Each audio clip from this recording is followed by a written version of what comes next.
Welcome back to the Pats Podcast. I'm your host, Philip Hensler, and together, we're going to explore different facets of athletic training, our colleagues, and their stories. So stick around. Let's be better athletic trainers.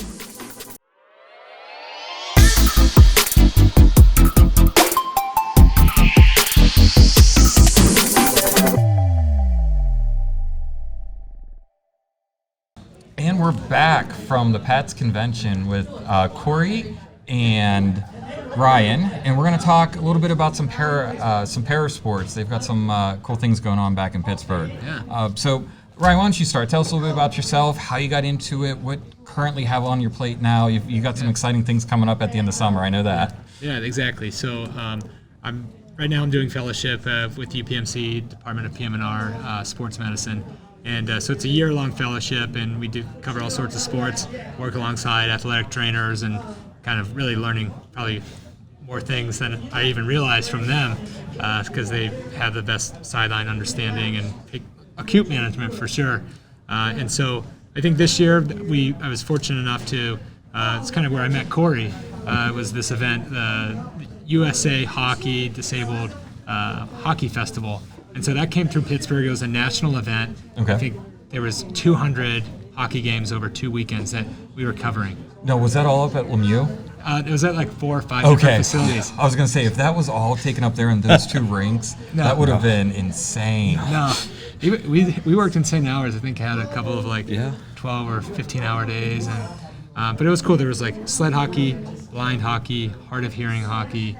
Help me out, Corey. What? Standing amputee, special, and then warrior hockey. Yeah, I think that's all of them. Yeah. So 6 different divisions of different individuals with disabilities, and all of those awesome, crazy. I can't believe they're able to compete. Yeah. But blind hockey. Yeah. I think Corey. Yeah. Were there whistles involved? How did they have a guide?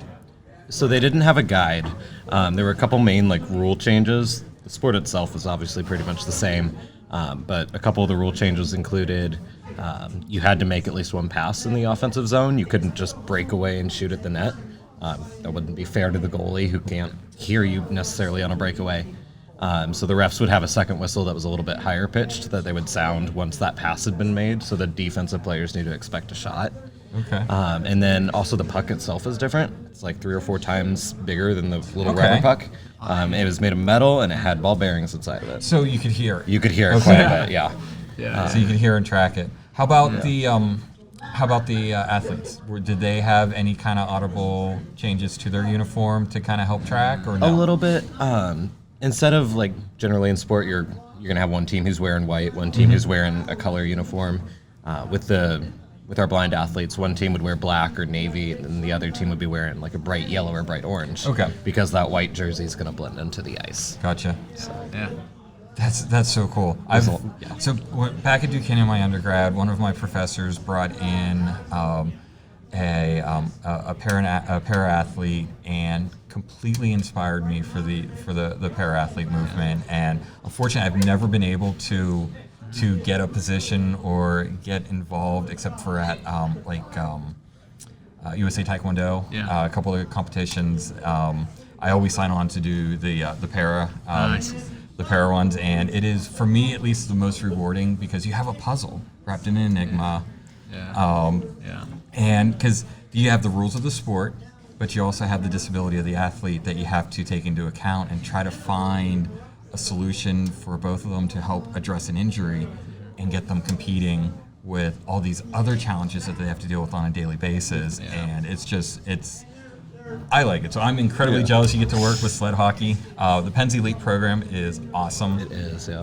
I've worked with them before, so I'd love to work with sled hockey on a regular basis, but that's not quite an option. Is it yet. event coverage? It was basically just this tournament. Oh, just that? Okay. Yeah. Now, we do have sled teams that play out of there, that practice out of there, but right now they're not under my care. Not contracted yet. Yeah. That'll change.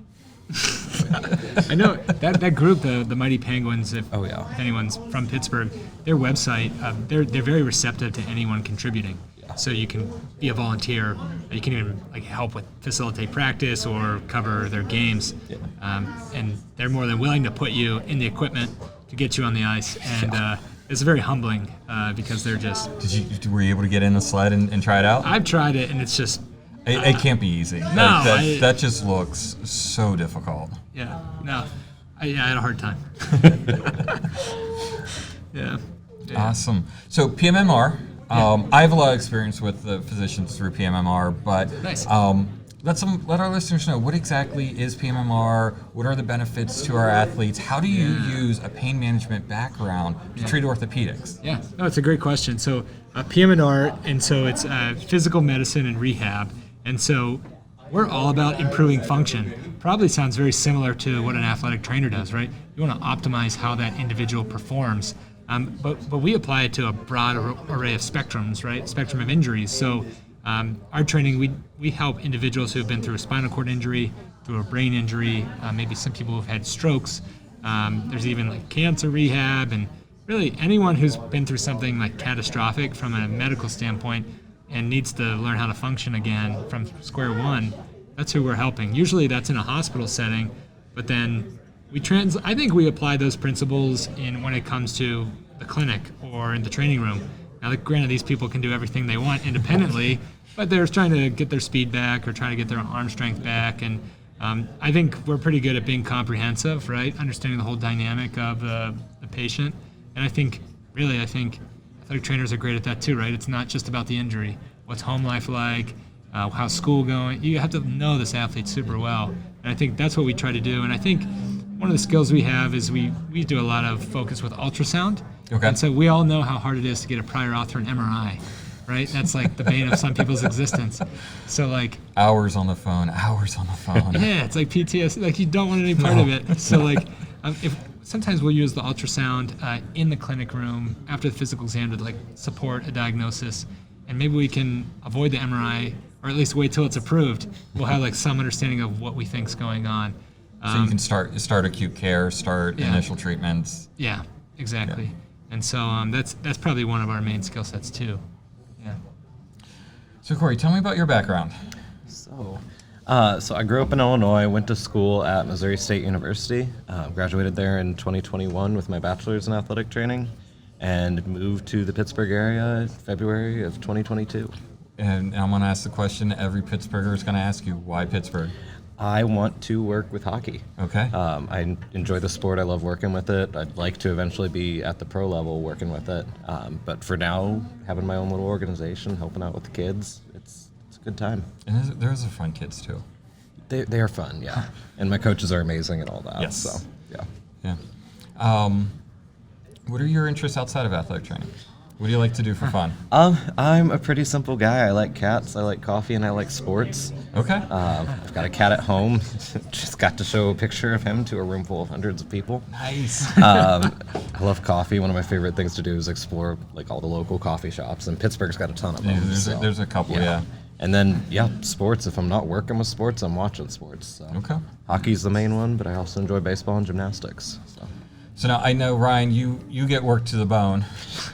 Yeah, I think we all do, right? One of the freshmen. Yeah. But what do you like to do when you're not at work? Yeah, so honestly, I like to stick to like lower impact stuff. I got some joint problems, so I play pickleball, whatever. Like pickleball, it's yes. great, right? Yes. Yeah. So that's like the reaction most people give, right? Like if you're like a tennis hardcore elite, you probably like raise your nose, but it's fun. Like you played too? Oh yeah, I remember I was in high school. I was introduced to it. Okay.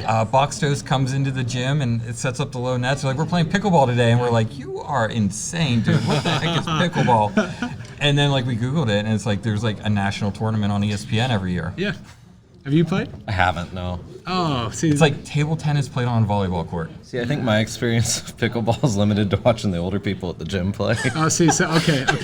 You know what, Corey? But it's good to know that it's growing in the younger population. Yeah, so we should play, and then we'll be like, we'll see how you feel the next day. I wouldn't. Yeah. So you might not have had one yet. Okay. And you might not either. You guys are pretty young in your careers. Yeah. Have you had a defining moment or something that really triggered you to be inspired to pursue an aspect of your degrees? Yeah. Yeah, just kind of something that kind of drives you like career-wise. Exactly, almost. exactly. Yeah. So it doesn't have to be something that happened in school or while you've been working, but just something that. So why you do Why what did you you get do. into what you're Yeah. doing? I think for me, I think we've all been patients, right? We've all been patients in a clinic or seen an athletic trainer, seen a physician, and sometimes as a patient, I was pretty frustrated, right? Like I didn't really ever understand the full why of what I was dealing with musculoskeletal wise, and I think I maybe have not realized it till recently, but I think what has like driven me to get into this field is to really educate the patient on what they're dealing with. Right? Okay. Spend the time with them, give them understanding of what this is, and explain what they could potentially expect. I think too many times in my experience as a patient, I don't even know what's going on with me, but I know I might have just gotten an injection. I don't know why, but so I think really being an advocate for the patient, hearing their expectations, and trying to meet them where they are, I think is what drives me probably daily. Yeah. That's awesome. Yeah. I like that. I mean, I don't have like a one specific moment or anything, but growing up, I never really saw myself on TV or in sports. So now that I'm in a position to kind of be that mentor for either athletes or younger athletic trainers coming into the position, just showing them that like there's a place for you in sports, and if there's not one, let me know. We'll figure it out. We'll make you one. So, I like that. yeah. If there's not one, I'll figure it out and I'll make you one. I love that. I love that.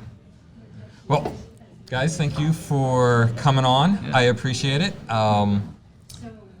Have a safe drive back to Pittsburgh. Wow, Thanks. yeah. And I know you guys got to get going, so Yeah. thank you for everything. If anybody has any questions, they want to get a hold of you, pick your brain about parasports.